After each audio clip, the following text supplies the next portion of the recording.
হঠাৎ করে ওনার দরবারে একদিন এসে আমি বইছি, উনি বলতেছে, শাহিন মিয়া, পরের গাছের কলা খাওয়া ভালো না, পরের গাছের কলা খায়েন না, এই ভুল আর করবেন না।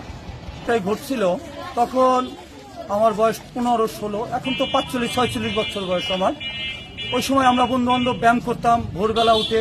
তো কলেজের পিছন থেকে কলার বড় বাগান ছিল, তো কলা চুরি করে 4-5 কাঠ ওই এক বন্ধুর মাথার তলে রেখে দিছি বাড়িতে।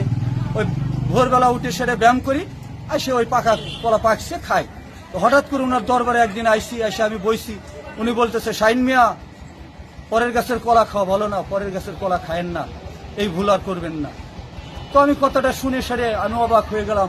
রাতের অন্ধকারে বৃষ্টির দিন কলা চুরি করলাম, উনি সেইটা কিভাবে উনি এটাকে জানতে পারলো বা উনি বুঝতে পারলো? এই ঘটনাকে আমার মনে এখনো নাড়া দেয় ওনার সেই কথাগুলো। খুব খারাপ লাগছে। উনি তো মানুষের জন্য কাজ করছে, উনি তো গলন্দবাসী, কোনোদিনও কারো ক্ষতি করে নাই।